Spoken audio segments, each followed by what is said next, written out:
ele vai fazer o levantamento dos vidros, tá vendo? Só que se você soltar o botão, ele para. Então você tem que apertar, segurar. Comprecar.com.br, o melhor classificado de automóveis da nossa região. Milhares de carros, motos e caminhões, todos anunciados com fotos. Acesse agora, comprecar.com.br. Classificados de automóveis é Comprecar. Peugeot 208. Hoje um dos modelos mais equipados do mercado brasileiro. Essa daqui é a versão Style, que tem bastante equipamento. Você encontra a versão Style com duas motorizações, ou 1.0 aspirado com câmbio manual de 5 marchas, ou 1.0 turbo com câmbio CVT continuamente variável, que simula 7 marchas. Nesse vídeo eu vou colocar para vocês todos os destaques da versão Style 1.0 turbo. Assinatura luminosa. 208 Style tem uma assinatura bastante característica, totalmente feita em LED. Então, tem essa parte que rasga o para-choque até embaixo, além das 3 barras na parte de cima do farol. Isso aqui é o DRL, né? O Daytime Running Light. Muita gente pensa que isso aqui é só estético, mas não, é uma questão de segurança. Toda vez que você está com o motor do carro ligado, porém com os faróis desligados, o DRL permanece aceso. A função dele é principalmente sinalizar o veículo na via para outros veículos e pessoas. Então, com o DRL aceso, fica muito mais fácil perceber a aproximação do carro. Isso vale para pedestres ou para outros veículos na via. E até mesmo, quando o carro, por exemplo, rapidamente entra num lugar muito escuro, que ainda o farol não está aceso, o DRL também funciona como sinalização. Portanto, não é só estético, um elemento de segurança que está presente aqui no 208 Style. Além do DRL em LED, você também tem o farol em LED. Farol baixo, que inclusive é do tipo projetor, que dá melhor definição luminosa. Você tem o farol alto, também em LED, e a luz de pisca em LED. O farol em LED também não é uma questão só de visual, e sim de eficiência. São várias as vantagens de um farol totalmente em LED. Como? Para começar, ele gasta menos energia do que a lâmpada halógena. Como ele não tem filamento, o tempo de vida útil dele é muito maior do que a lâmpada halógena. O tom de luz do LED, que é mais branco, fica mais próximo da luz do dia, cansa muito menos o motorista quando comparado com a iluminação halógena. Tem mais outro detalhe também, ele esquenta menos. Se você colocar a mão aqui na frente do farol, com o farol alto aceso, e fizer essa mesma experiência num carro com farol halógeno, você vai perceber que o farol halógeno esquenta muito mais. Portanto, ele é menos eficiente, porque ele transforma muita parte da energia em calor em vez de transformar em luz. Então, usar um farol em LED não é uma questão de beleza, é uma questão de eficiência. Roda em liga leve, aro 17 polegadas. Para a faixa de preço desse carro, é difícil você encontrar concorrentes que ofereçam uma roda em liga leve, diamantada em 2 tons, ainda mais com a medida de aro 17. E ele tem um pneu bastante largo, 205 de largura com perfil 45. Para quem quer uma pegadinha mais esportiva, certamente esse conjunto de roda e pneu entrega isso. E o detalhe, né? Pelo preço que o carro custa, já vir com uma roda de proposta esportiva é um diferencial do modelo. Teto solar panorâmico fixo. Só de olhar de fora, você vê que o visual é diferente. Porque é uma peça de vidro que ocupa grande parte do teto, da frente até a parte traseira, e de um lado a outro. Então você tem a transmissão luminosa para dentro do carro.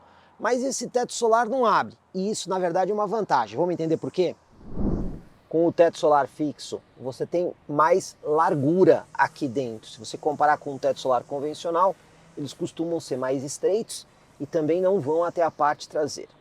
Outra vantagem do teto ser fixo, quando a gente tem tetos panorâmicos desse tipo aqui que abrem, normalmente você vai ter uma barra aqui no meio do teto, que é justamente onde você faz a junção das duas peças de vidro.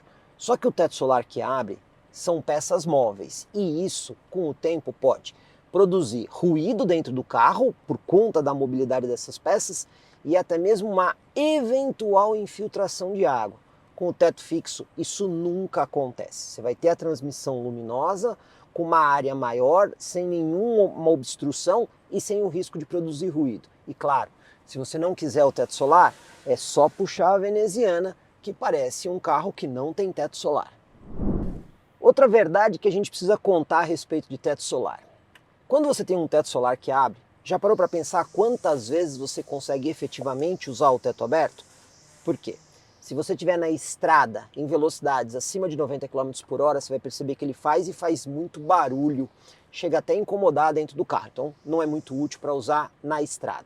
Outro detalhe, se você estiver na cidade e tiver aquele dia de sol forte mesmo, dificilmente você vai usar o teto aberto porque fica muito quente. Então o teto solar, na prática, você só consegue usar ele aberto dentro da cidade, em velocidade baixa, em dias nublados ou até mesmo à noite em dias que estão mais quentes. Moral da história, você usa muito mais a transmissão luminosa do que necessariamente a abertura do teto solar na prática.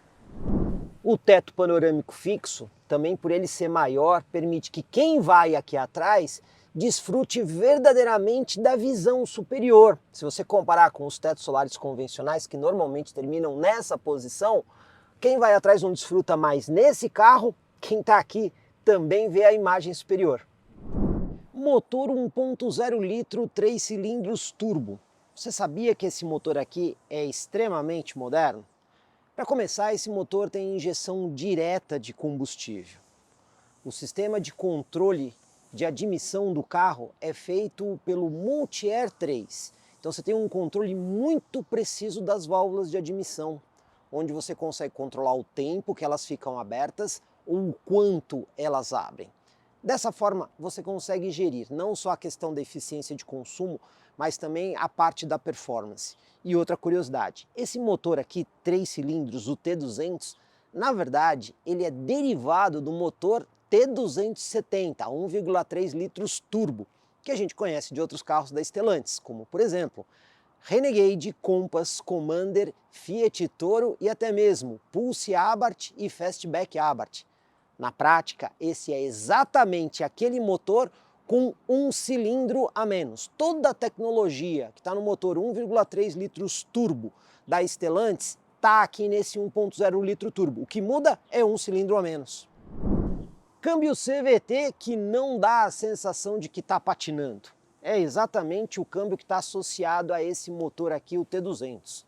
É um câmbio continuamente variável. A gente já sabe de longa data que o câmbio continuamente variável é a melhor solução quando você quer economizar combustível. Por quê? Ele não tem relações fixas de marcha, ele é sempre variável. Então quando você dirige o carro moderadamente, de forma suave, ele funciona como um CVT. Você não percebe, mas ele está ali sempre variando a rotação de modo a conseguir a melhor condição para o motor ser eficiente ou até mesmo entregar potência.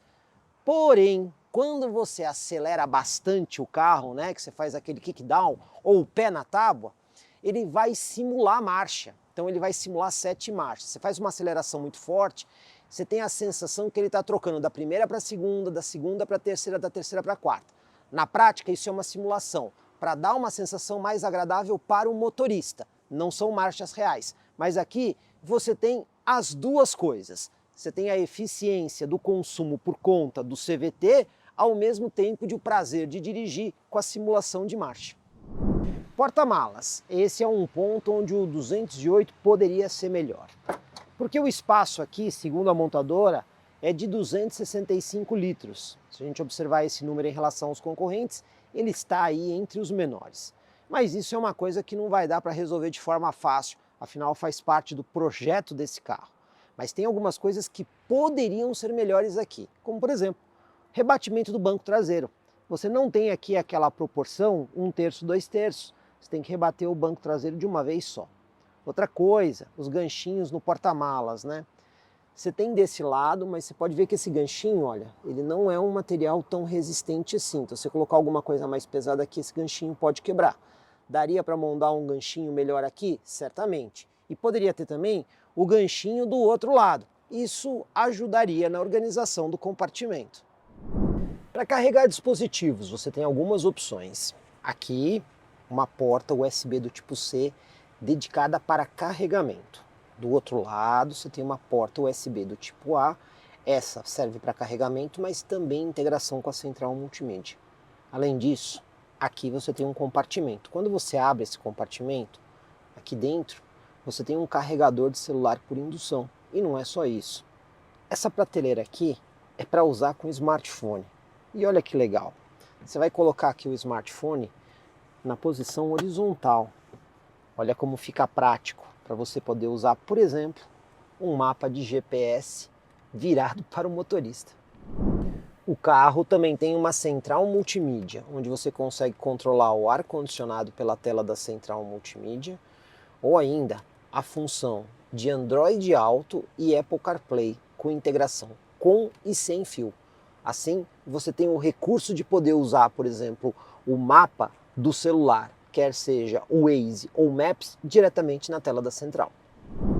Uma exclusividade desse carro na categoria: o volante. Desde que o Peugeot 208 chegou ao mercado brasileiro, ele tem um volante com diâmetro menor.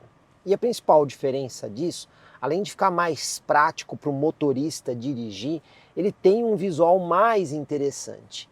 E outro detalhe, né? Com o volante menor, o motorista sempre vê o painel pela parte de cima. E aqui a gente tem uma outra exclusividade. Somente o Peugeot 208 na categoria tem o painel com o efeito 3D.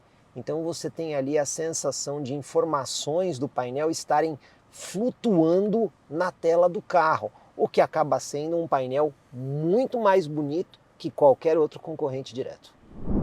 Banco traseiro. Vamos começar pelas coisas legais. Esse carro tem alça de segurança no teto aqui dos dois lados, bastante útil para pessoas idosas que precisam de um apoio para entrar e sair. Tem também a luzinha aqui, porque tem muito carro que não tem essa luz traseira. Entretanto, algumas outras coisas aqui complicam, como espaço. Você pode ver que não existe muito espaço para a perna aqui, ou até mesmo movimentação de pés.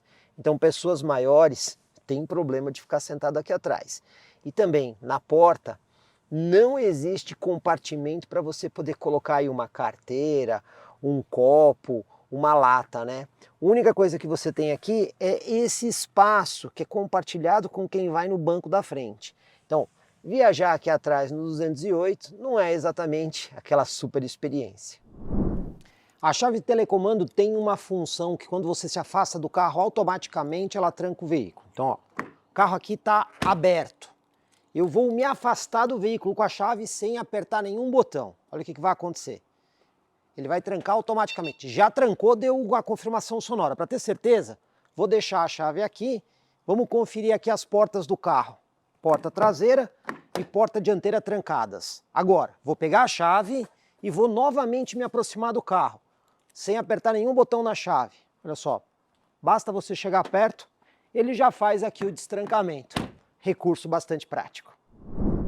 Se você sair do carro e deixar os vidros abertos, saiu, apertou aqui uma vez, ele vai fazer o trancamento. Mas se você apertar e segurar, olha aí, ele vai fazer o levantamento dos vidros, tá vendo? Só que se você soltar o botão, ele para. Então você tem que apertar, segurar e esperar os vidros concluírem o fechamento aí até o final. Um recurso que falta aqui é a abertura dos vidros na chave. Você aperta uma vez, ele destranca o carro, mas se você apertar e segurar, ele não desce os vidros. Estranho isso, porque o carro tem simples toque para abertura e fechamento nos 4 vidros. Então esse recurso poderia ter sido incluído aqui na chave. Agora, como funciona aqui o painel 3D do 208? Quando o motorista olha aqui, parece que algumas coisas ali no painel estão flutuando em relação à tela traseira. Como é que funciona isso? Ali no fundo, lá atrás, tem uma tela gráfica, normal. Aí nós temos aqui uma peça de plástico transparente em 45 graus, aqui onde o meu dedo está batendo. E essa peça, ela reflete a imagem de uma outra tela, que está aqui na parte de cima. Essa tela na parte de cima produz as imagens que são refletidas na peça em 45 graus e compõem a imagem ali com a imagem do fundo. Então você tem o efeito 3D com a utilização de 2 telas, uma na parte superior refletida e outra na parte traseira do conjunto. Aqui vocês conferiram os principais destaques dos 208 na versão Style com a motorização turbo. E ele tem coisas interessantes quando a gente olha para os principais concorrentes, a exemplo do Hyundai HB20, o Volkswagen Polo e até mesmo o Chevrolet Onix. Mais um ponto onde esse carro poderia ser melhor. Ele oferece apenas 4 airbags, 2 frontais e 2 laterais. Faltam aí os airbags de cabeça. E a gente sabe que tem concorrentes que oferecem aí os 6 airbags.